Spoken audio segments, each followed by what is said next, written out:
Hello, after the second day of the Transitalia Marathon 2024, we are now continuing the third stage of the concept road variant. We are again riding in a small group in a field of 400 other participants. Enjoy the ride with us.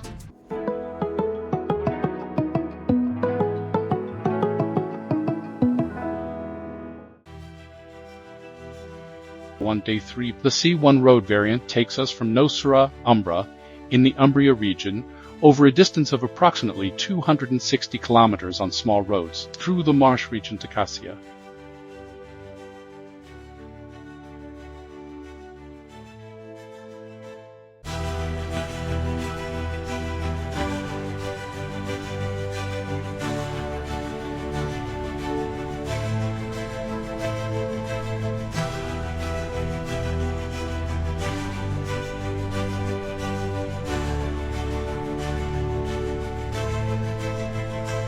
So finally we are allowed to leave our accommodation.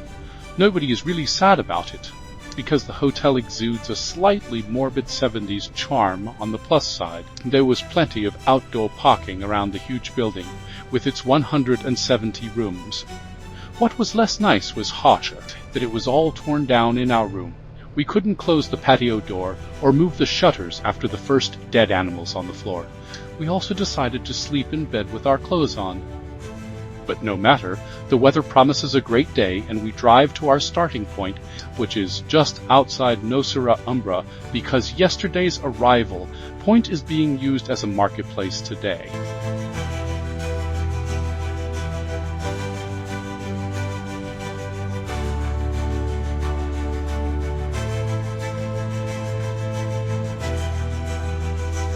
At the start, we get our maps again, and off we go.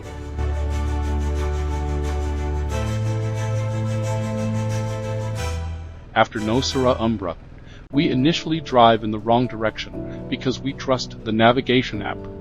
After a brief discussion on the radio, we follow the majority opinion, which turns out to be correct.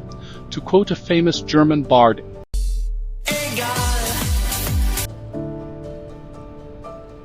today we will again cross the border between the central Italian regions of Umbria and Marche several times. Umbria is often referred to as the Green Heart of Italy and is known for its centuries-old towns and dense forests. 30% of Umbria's surface area consists of mountains. The mountain ranges around Nocera, Umbra are the remains of lakes that were filled in during the Quaternary period.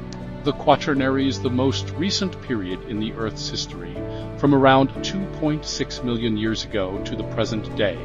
In the northeast of Umbria is the marsh region, which is separated from its neighboring region by the Apennines, a mountain range.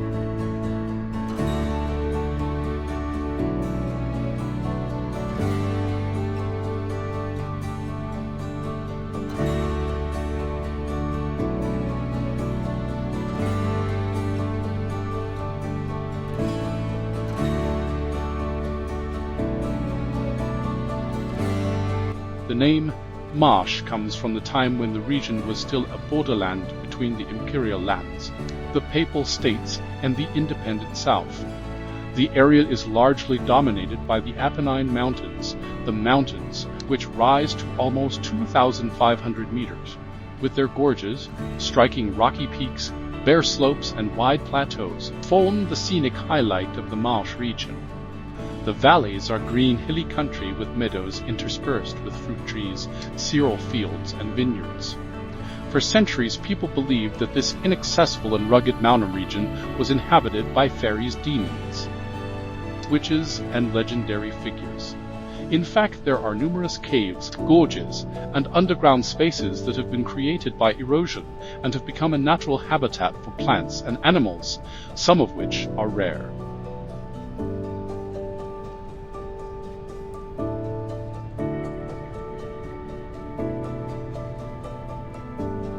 Till now, the marsh region has hardly attracted any attention from tourists, for us motorcyclists in particular. The region is a paradise. The routes are simply beautiful to ride because the tarmac is mostly at least okay. A huge advantage over other motorbike routes is that you have the roads almost to yourself. Inra can ride at the speed at which he or she feels comfortable. Overtaking is possible at any time, even if many routes are marked by a white Heimeis solid line, whereas in Germany this indicates a ban on overtaking. In Italy you have to be careful. When overtaking, therefore, overtaking is permitted when there is a solid white line. Overtaking is only prohibited when there are two white solid lines.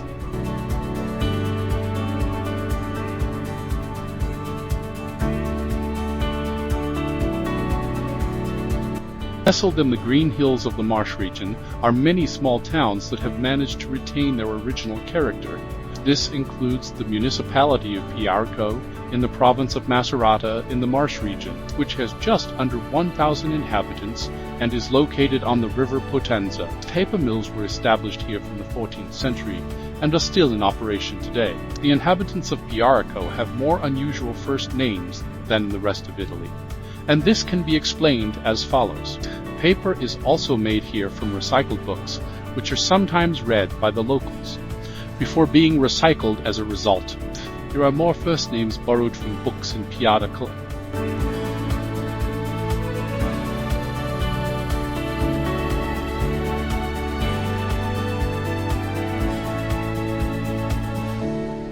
The route continues through the Sibillini Mountains to the small municipality of Cifro, with around 400 inhabitants. Cifro is picturesquely situated in the middle of beech forests, which were already inhabited in the Neolithic period behind the village. Which is completely surrounded by mountains. We quickly reach the Montelago Plateau, which is dominated by the 1,035-meter-high Monte Igno.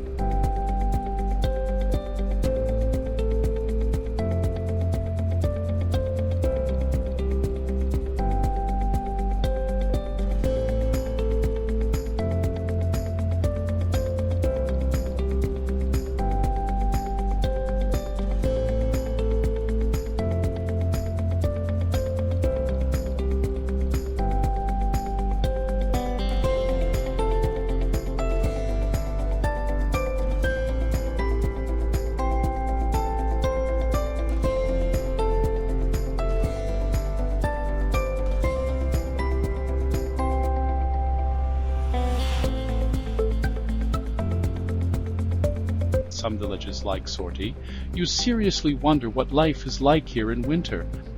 How do you go shopping here? What do you do if you get seriously ill? Okay, of course you don't ask yourself that for long, because suddenly you are out of the village again.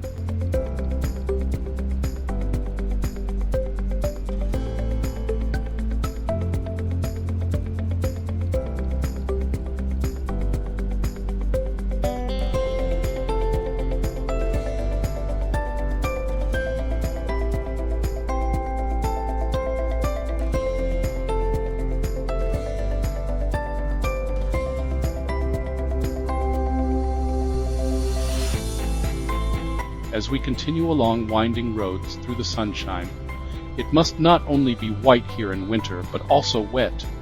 On the lower level of the Montelago Plateau, a lake forms in the winter months and takes up a large part of the plain on the upper level. At over 900 meters above sea level, there is a strip of moorland that is unique in the entire marsh region. On the tops of the ridges, rain, as well as on the sides, there are cavities with caves and grottos. Most of the caves can only be visited by experienced cavers, as there are very narrow passages and vertical shaft sections.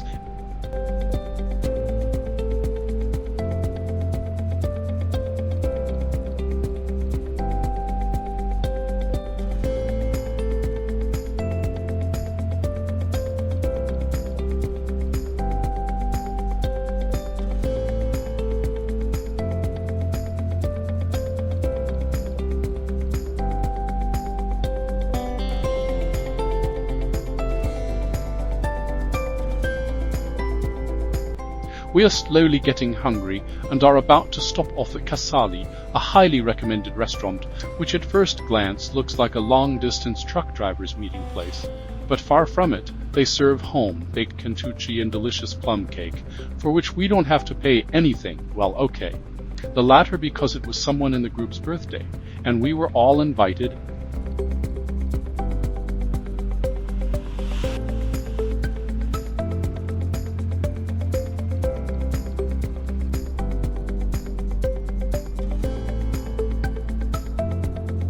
After our breakfast break, we set off from Casali and continue across the wide plateaus of Cofiorito along the Apennine watershed.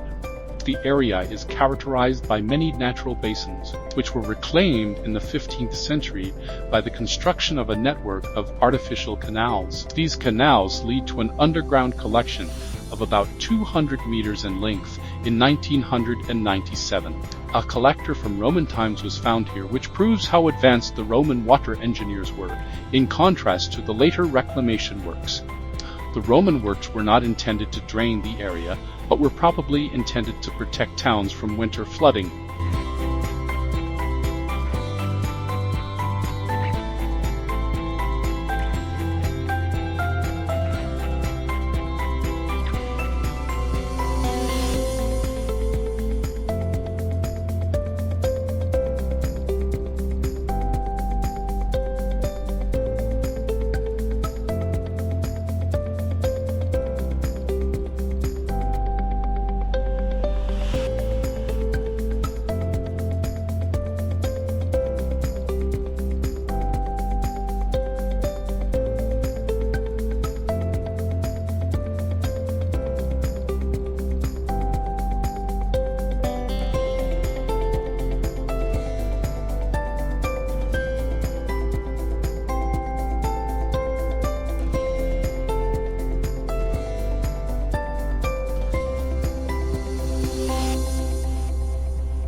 Sometimes you drive past inconspicuous small restaurants, like here in the Rote, which offer excellent food, in the truest sense of the word, as you can experience here at Trattoria, La Piccola Baita, or the Little Hut, the family-run restaurant offers traditional dishes from the region and also has its own ice cream factory. Unfortunately, it's too early in the day for us to share our own experiences, but we'll link you to the restaurant in the description below.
After leaving the small village of Rote with its traditional Trattoria, we continue through the mountains on the edge of the Montagna de Torricchio Nature Reserve. We pass through small villages, such as Viso Harje, which are among the most beautiful places in Italy. Then the villages get smaller and smaller, some with populations in double figures. We rarely come across an oncoming car, so we actually have the whole route to ourselves and can enjoy the magnificent panorama.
We pass through some small villages so quickly because there are really only a few families living here.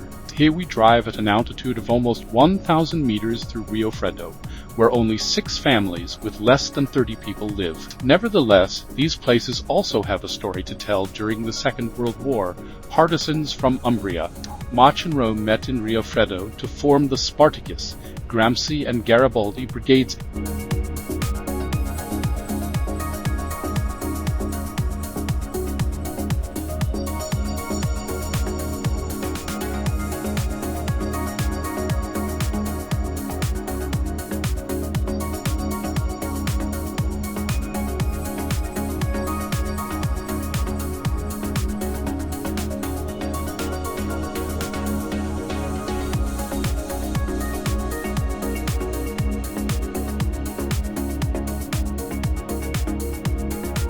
We continue past Piaggia to Celano.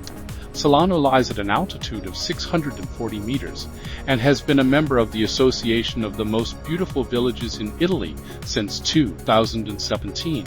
In the historic center, you can visit the famous Tibetan Bridge via a small pedestrian path. It spans a valley for half a kilometer.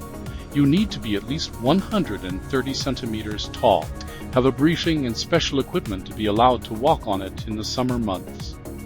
There is an empty space between each of the more than 1,000 steps where you can look 175 meters down, not for the faint-hearted. Unfortunately, we don't have time for this adventure today.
even though we know that our lunch stop is not far away.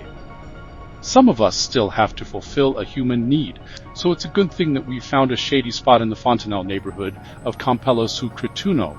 Fontanelle doesn't stand for the gap in the skull of a newborn baby, but for the drinking fountain where we stop for the moment. We share it with the 15 inhabitants of this neighborhood.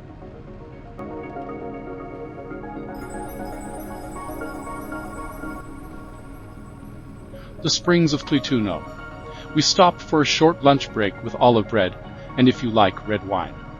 We enjoy the view of the small pond next door, which is fed by underground springs, with up to 1,500 liters of water per second. The park is mentioned in works from Virgil and Pliny, the younger to George Byron.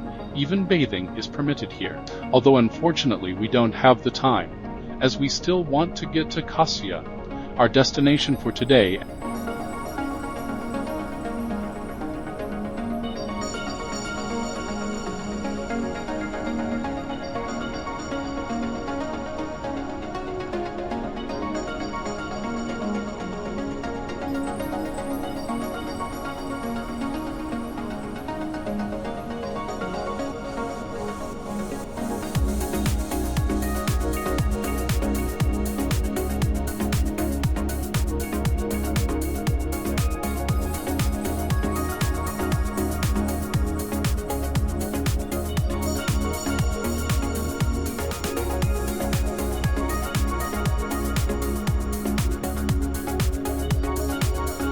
Continue through the fertile Spoletino Valley, past the town of the same name Spoleto, which lies around 150 kilometers north of Rome.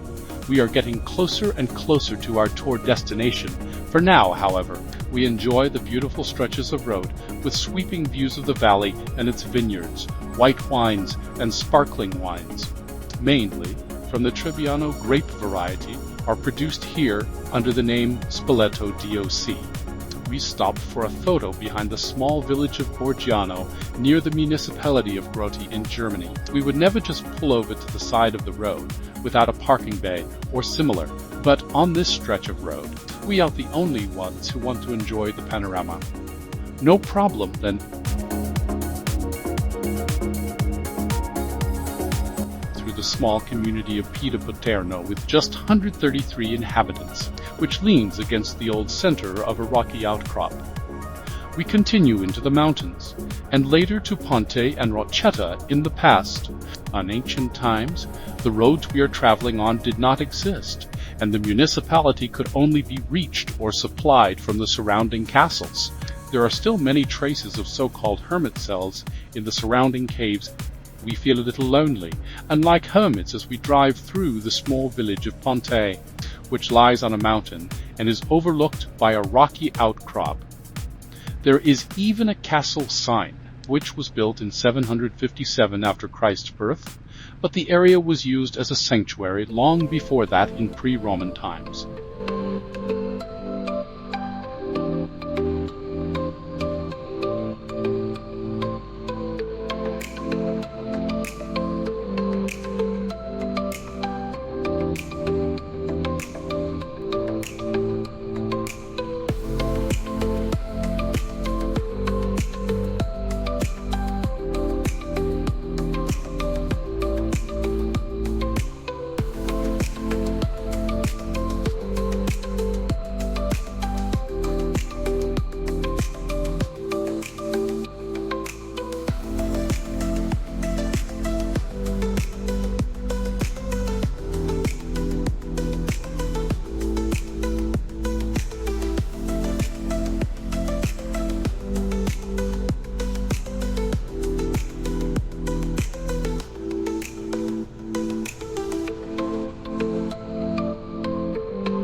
the most beautiful afternoon sun, we drive through an almost ideal Italian landscape through Nocera. The municipality lies almost 800 meters above sea level and has less than 50 inhabitants. Nocera is the diminutive of Rocca Anchal, a fortress. It is therefore a former defensive outpost with 3 old churches. The last part of today's stage takes us through the Caserno, Aspra Nature Park, with a series of narrow and deep valleys between imposing mountains. The small mountain village of Monteleone di Spoleto, which was already inhabited in the Bronze Age, welcomes us with its historic village center, which has the structure of a hillside castle. It is surrounded by walls with fortified elements and gates, and has the alleyways characteristic of a fortified hamlet.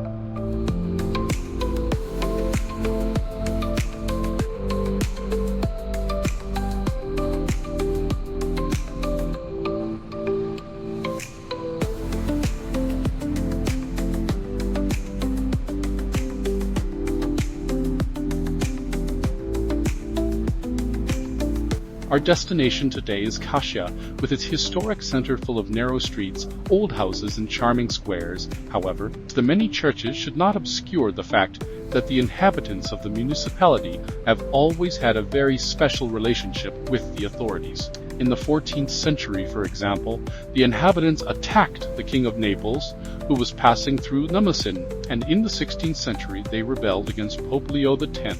At our destination, Piazza San Francesco, at the foot of the Basilica of Santa Rita, we hand in our tickets and look forward to a delicious dinner. We hope that our video has given you an impression of today's stage. Please subscribe to our channel and like the video. Look forward with us to the next episode with Day 4 of the Transitalia Marathon 2024.